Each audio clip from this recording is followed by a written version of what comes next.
नमस्कार दोस्तों, मैं हूं दिनेश खंडेलवाल और आप सभी का बहुत बहुत स्वागत करता हूं आपके अपने YouTube चैनल जिसका नाम है द इंग्लिश मॉन्क। मित्रों, पहला लेसन हम लोगों का कंप्लीट हो गया। हम दूसरे लेसन की तरफ बढ़ रहे हैं और दूसरे लेसन पे जाने के पहले, जैसा कि पिछले लेसन 1 के पहले मैंने आपको बताया था कि हम जब भी शुरुआत करेंगे तो एक अच्छे थॉट के साथ, एक पॉजिटिव थॉट के साथ हम शुरुआत करेंगे। तो देखते हैं आज का थॉट क्या है।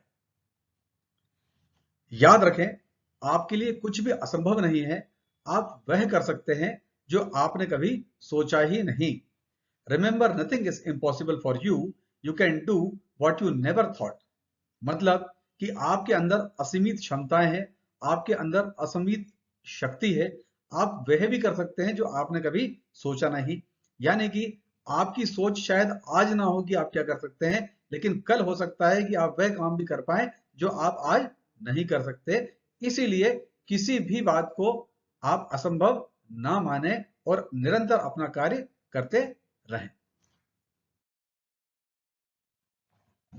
स्पोकन इंग्लिश में हमारा लेवल 1 चल रहा है और लेवल 1 में हम हमारा लेसन 1 कंप्लीट कर चुके हैं और लेसन 2 में प्रवेश कर रहे हैं। लेसन 2 में जाने के पहले मैं आप लोगों से ये कहना चाहता हूं कि जिन लोगों का लेसन 1 ठीक से कंप्लीट नहीं हुआ है, आपका परफेक्शन नहीं आया है, तो जाकर के दोबारा प्रैक्टिस करें और जब लेसन 1 में आपका परफेक्शन आ जाए तभी लेसन 2 में आए। क्योंकि यदि हमारी नींव कमजोर होगी तो निश्चित रूप से हम जो इसके ऊपर एक भवन का निर्माण करने जा रहे हैं वो भी कमजोर हो जाएगा। आगे हम अच्छे से करना चाहते हैं, इसके लिए हमारा जो पीछे छूट गया है वो भी बेहतर होना चाहिए। इसलिए लेसन 1 कंप्लीट करके ही लेसन 2 में आगे बढ़े।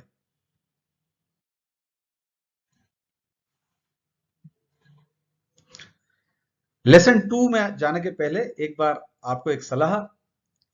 यदि आप इस चैनल द इंग्लिश मॉन्क पर पहली बार वीडियो देख रहे हैं तो आप सभी का मैं बहुत बहुत स्वागत करता हूं। आपको सलाह दी जाती है कि बेहतर इंग्लिश सीखने के लिए इस चैनल को सब्सक्राइब कर लें, साथ ही बेल आइकॉन भी दबा दें और उसके बाद इस चैनल की प्लेलिस्ट में जाकर लेसन 1 से शुरू करते हुए आगे बढ़ें। लेसन 1 की शुरुआत करने के पहले इंट्रोडक्टरी वीडियो देखना बिल्कुल भी ना भूलें। तो लेसन 2 में आज हम सीखने वाले हैं प्रपोजिशंस और प्रपोजिशंस में देखने वाले हैं हम कॉमन प्रपोजिशन जो यूज होते हैं, नॉर्मल प्रपोजिशंस। तो यहां पर आप देख रहे हैं इन का मतलब होता है मैं और एट का उपयोग भी हम करते हैं मैं के लिए, लेकिन इनका उपयोग हम करते हैं बड़ी जगह के लिए और एट का उपयोग हम करते हैं छोटी जगह के लिए। एग्जाम्पल से इसको समझते हैं। जैसे कि मैं दिल्ली में हूं, सेंटेंस बनेगा आई एम इन दिल्ली। दूसरा सेंटेंस देखते हैं, मैं दिल्ली में होटल में हूं। अब यहां पर दिल्ली एक बड़ी जगह है, होटल एक छोटी जगह है, तो हम यहां पर उपयोग करेंगे I am in Delhi eight hotel. आगे देखते हैं, ऑन और अपॉन, इन दोनों का ही अर्थ होता है पर, परंतु ऑन हम उपयोग करते हैं रुकी हुई चीज के लिए, गतिहीन चीजों के लिए, और अपॉन हम यूज करते हैं गतिशील चीजों के लिए, यानी चलती हुई चीज के लिए। ब्रैकेट में लिखा है।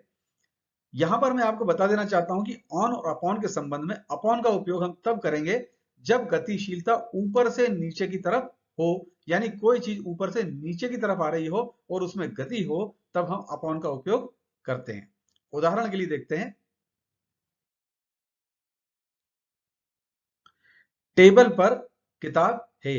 अब किताब है, टेबल पर रखी हुई है, गतिहीन है, हम यहां पर उपयोग करेंगे the book is on the table.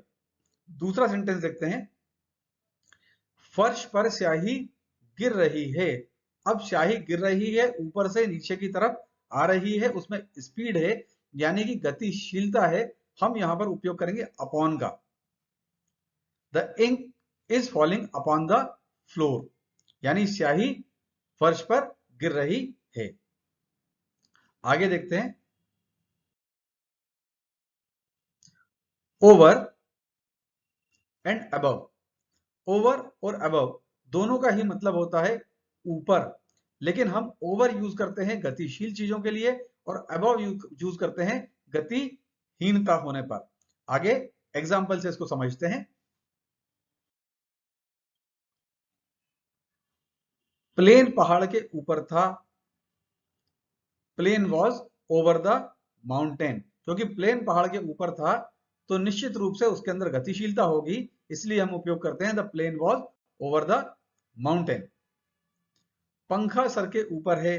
अब पंखा सर के ऊपर है तो यहां पर कई बार प्रश्न आता है कि पंखा यदि सर के ऊपर है तो वो गतिहीन है या गतिशील है। पर पंखा क्योंकि एक ही जगह पर चल रहा है इसलिए हम उसे गतिहीन मानते हैं, यानी वो अपना प्लेस चेंज नहीं करता, इसलिए यहां पर आएगा the fan is above the head.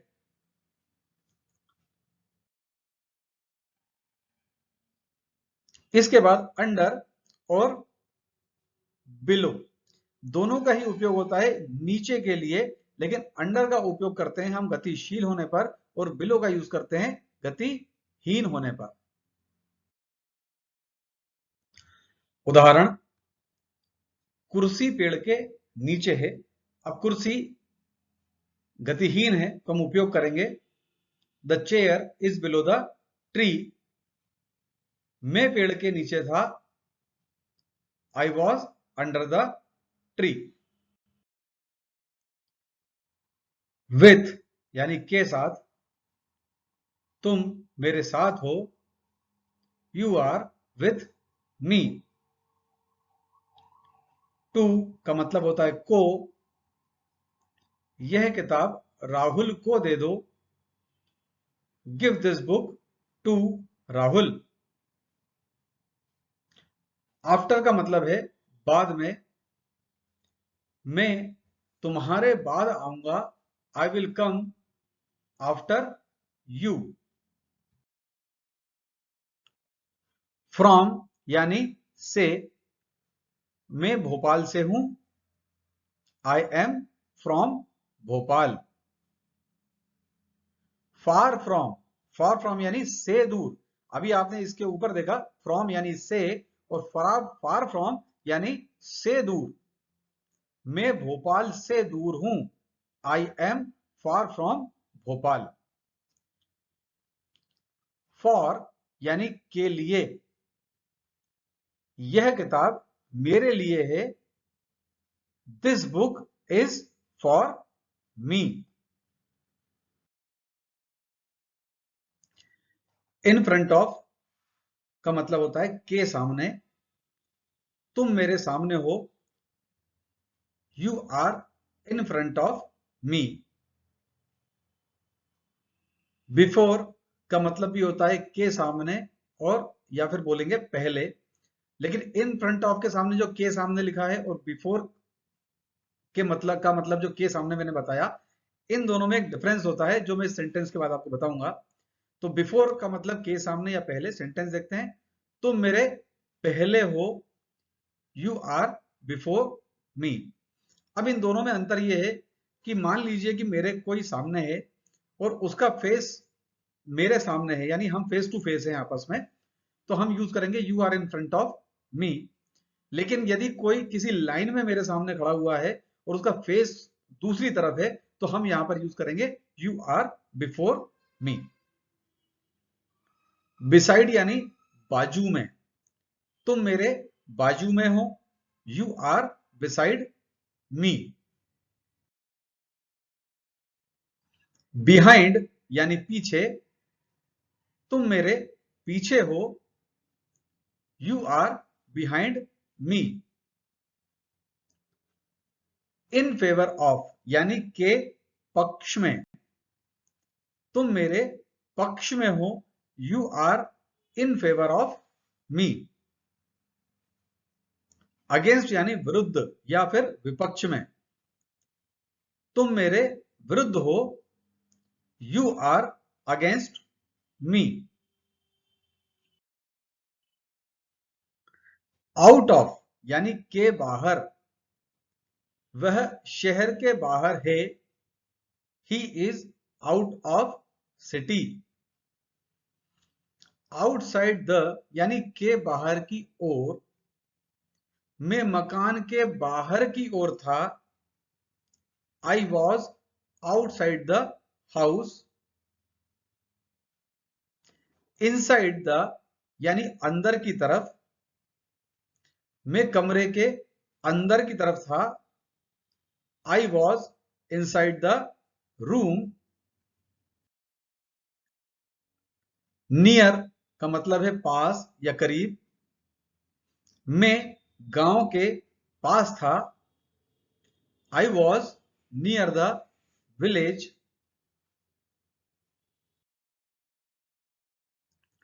तो मैंने आपको यहां पर बहुत नॉर्मल नॉर्मल और सिंपल प्रपोजिशंस जो हम यूज करते हैं वो अभी मैंने आपको बताए। और इन प्रपोजिशंस का बहुत अलग अलग तरीकों से कई जगहों पर उपयोग आता है। परंतु मैंने आपको जैसा पहले बताया कि जितना अभी मैंने आपको बता दिया है, अभी फिलहाल में इतना आपके उपयोग का है। तो बिल्कुल दिमाग ना लगाएं। कोई दूसरा यदि आपको कोई ज्ञान देने की कोशिश करता है तो अभी आप उससे कहें कि बेशक आप बहुत ज्ञानी हैं, कोई बात नहीं, लेकिन मैं आपको ये सारी चीजें आगे स्टेप बाय स्टेप बताने वाला हूं, जैसा कि मेरा आप लोगों से कमिटमेंट है। तो फिलहाल इतना ही। तो एक बार यदि आपने नोट्स नहीं बनाए हैं तो मेरा आपसे निवेदन है हाथ जोड़ करके कि कृपया कर नोट्स जरूर बनाएं, क्योंकि यही आपके काम आएंगे। फिलहाल में यदि नोट्स बनाने के लिए आपके पास कॉपी पेन नहीं है तो इस वीडियो को पीछे ले जाएं और आराम से इस वीडियो को फिर से देखें और एक बार अच्छे से समझ लें, क्योंकि अब आपके पास यहाँ पर सेंटेंस बनाने के लिए आने वाले हैं प्रैक्टिस सेंटेंसेस। तो मैं यहाँ यहाँ आपको हिंदी में सेंटेंसेस बताऊंगा और इंग्लिश में सेंटेंसेस आपको बनाने हैं। उसके बाद हम सेंटेंसेस को चेक करेंगे। तो कॉपी ले लीजिए, पेन ले लीजिए और सेंटेंस लिखना स्टार्ट कीजिए। हिंदी में सेंटेंस लिखेंगे, इंग्लिश के लिए जगह छोड़ देंगे। आइए शुरू करते हैं। तुम मेरे सामने हो। तुम मेरे साथ हो। हिंदी में लिखेंगे, इंग्लिश के लिए जगह छोड़ देंगे। तुम मेरे बाजू में हो। मैं तुम्हारे साथ हूं। लिखते जाएं। तुम मेरे पीछे हो।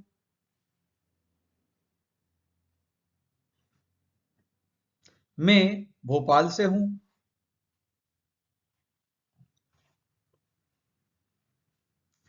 तुम मेरे पक्ष में हो।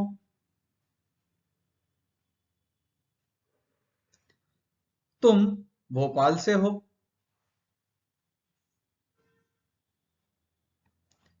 तुम मेरे विरुद्ध हो।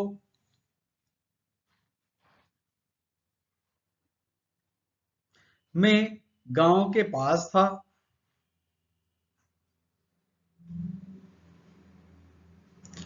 तुम दुकान के अंदर हो।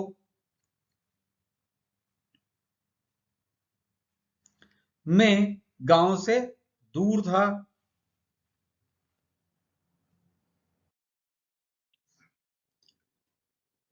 तुम दुकान के बाहर हो। मैं सड़क पर था। प्लेन पहाड़ के ऊपर था। मैं कमरे में था। पंखा सर के ऊपर है। यह पुस्तक तुम्हारे लिए है। मैं पेड़ के नीचे था। वह पुस्तक मेरे लिए है। कुर्सी पेड़ के नीचे है।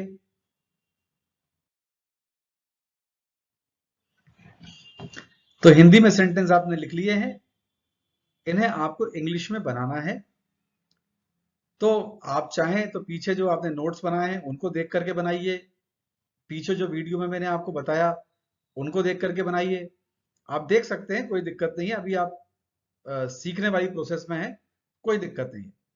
और जब आपके सेंटेंस बन जाए तब हम यहां से उन्हीं सेंटेंसेस को चेक करेंगे और यदि हमारी कोई गलती है तो हम उसे करेक्ट भी कर सकते हैं।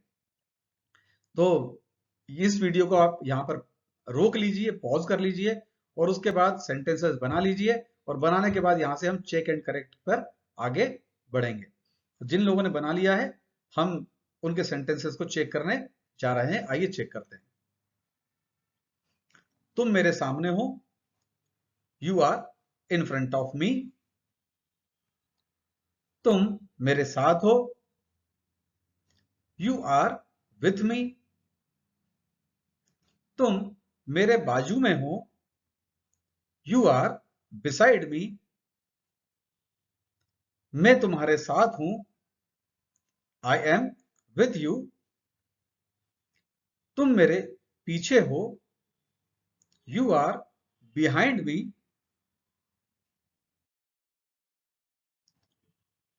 मैं भोपाल से हूं, आई एम फ्रॉम भोपाल। तुम मेरे पक्ष में हो, you are in favour of me. तुम भोपाल से हो, यू आर फ्रॉम भोपाल। तुम मेरे विरुद्ध हो, यू आर अगेंस्ट मी। मैं गांव के पास था, I was near the village. तुम दुकान के अंदर हो, you are inside the shop. मैं गांव से दूर था, I was far from the village. तुम दुकान के बाहर हो, you are outside the shop. तुम मेरे विरुद्ध हो, यू आर अगेंस्ट मी। मैं सड़क पर था, I was on the road. Plane पहाड़ के ऊपर था, the plane was over the mountain. मैं कमरे में था, आई वॉज एट रूम। पंखा सर के ऊपर है, the fan is above the head. यह पुस्तक तुम्हारे लिए है, this book is for you. मैं पेड़ के नीचे था, I was under the tree. वह पुस्तक मेरे लिए है, that book is for me. कुर्सी पेड़ के नीचे है, the chair is below the tree.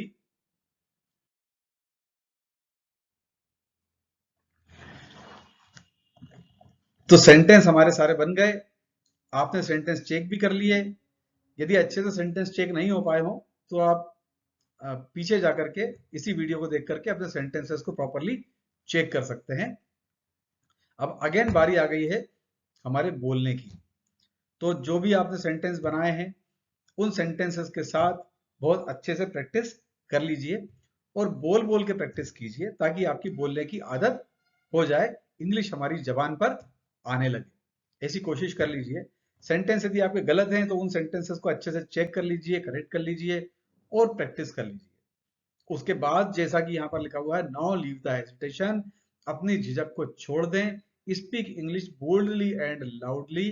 तो बोल्डली एंड लाउडली आपको इंग्लिश बोलनी है। जितना ज्यादा तेज आवाज में, जितना ज्यादा ऊंची आवाज में आप इंग्लिश बोलने की प्रैक्टिस करेंगे उतना ज्यादा आपकी जो जबान है, आपकी जो जिह्वा है वो इंग्लिश बोलने के हैबिचुअल हो जाएगी और आपके मुंह पर इंग्लिश के सेंटेंसेस, इंग्लिश के वर्ड्स उतनी आसानी से आने लगेंगे। तो पढ़ना है तो पढ़ लीजिए और उसके बाद अब यहाँ से प्रैक्टिस शुरू करेंगे। यहाँ पे आपके पास एक एक करके हिंदी में सेंटेंस आएंगे, आपको कुछ टाइम मिलेगा और आपको इंग्लिश में सेंटेंसेस बोलने हैं। अगेन याद रखें, बोल्डली एंड लाउडली। तो जिन लोगों को पढ़ना नहीं है आगे, जिन लोगों ने पढ़ लिया है जो लोग कॉन्फिडेंट हैं, हम उनकी प्रैक्टिस शुरू करने जा रहे हैं। आइए। तुम मेरे सामने हो। You are in front of me. तुम मेरे साथ हो। You are with me. तुम मेरे बाजू में हो।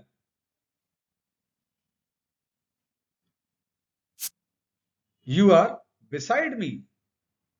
मैं तुम्हारे साथ हूं। I am with you. तुम मेरे पीछे हो।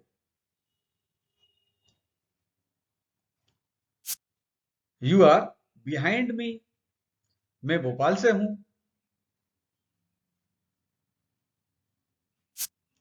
आई एम फ्रॉम भोपाल। तुम मेरे पक्ष में हो।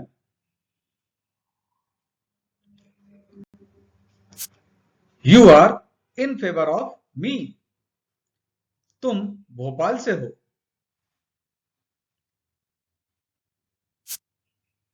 You are from Bhopal. तुम मेरे विरुद्ध हो।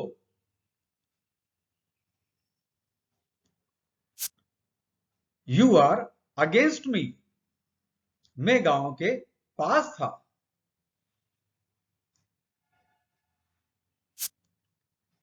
आई वॉज नियर द विलेज। तुम दुकान के अंदर हो।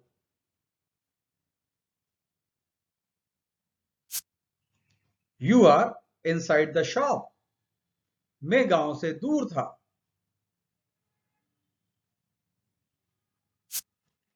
आई was far from the village. तुम दुकान के बाहर हो।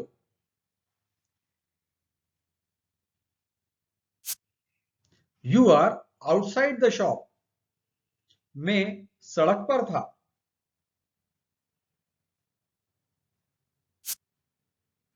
आई was on the road. Plane पहाड़ के ऊपर था।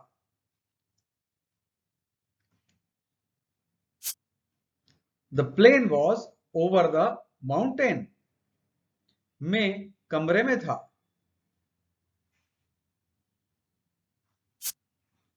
I was at room.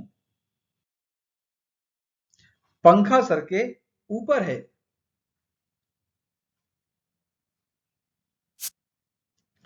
The fan is above the head.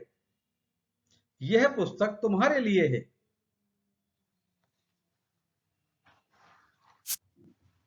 This book is for you.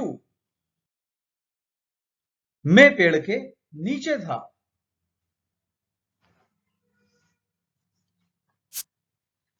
I was under the tree. वह पुस्तक मेरे लिए है।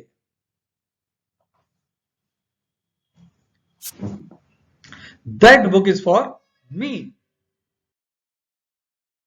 तुम मेरे सामने हो। You are in front of me. तुम मेरे साथ हो। You are with me. तुम मेरे पीछे हो। You are behind me. मैं भोपाल से हूं। I am from Bhopal. तुम मेरे विरुद्ध हो। You are against me. मैं गांव के पास था। I was near the village. तुम दुकान के बाहर हो। You are outside the shop. मैं सड़क पर था। I was on the road. पंखा सर के ऊपर है। The fan is above the head. यह पुस्तक तुम्हारे लिए है। This book is for you. मैं पेड़ के नीचे था।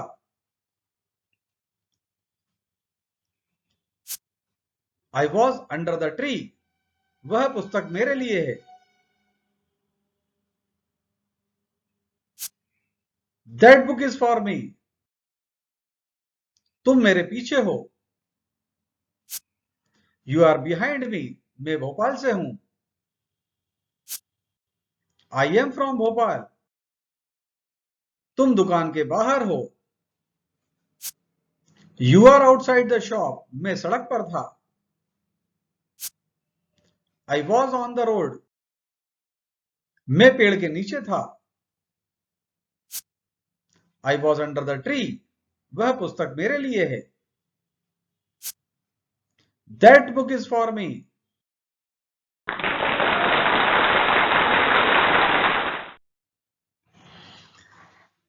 तो जिन लोगों ने सक्सेसफुली बोला, अच्छे से बोला, जिनके डाउट्स कम हैं, कॉन्फिडेंट हैं, मैं उन्हें बहुत बहुत बधाई देता हूं कि आपका लेसन 2 भी कंप्लीट हो गया और आप लेसन 3 पर अब जा सकते हैं। लेकिन जिन लोगों को अभी डाउट है या बोलने में परेशानी हो रही है, वो अच्छे से प्रैक्टिस करें। और प्रैक्टिस करने के लिए जो आपने लिखा है, जो नोट्स बनाए हैं, उन नोट्स को बार बार पढ़ें, बोल बोल करके पढ़ें। और उसके बाद जो अभी हमने बोलने की प्रैक्टिस की, इसे आप बार बार चला करके और इसके साथ आप प्रैक्टिस करें। और जब वो कंप्लीट हो जाए तब आप लेसन 3 पर जा सकते हैं। जिन लोगों ने अभी तक इस चैनल को सब्सक्राइब नहीं किया है, मेरा उन लोगों से आग्रह है कि कृपया कर इस चैनल को सब्सक्राइब करें। साथ ही इसके बाजू में लगे हुए बेल आइकॉन को जरूर दबा दें, जिससे कि इस चैनल पर आने वाले नए वीडियोस की नोटिफिकेशन आपको बिल्कुल समय पर मिल जाए। बहुत बहुत धन्यवाद।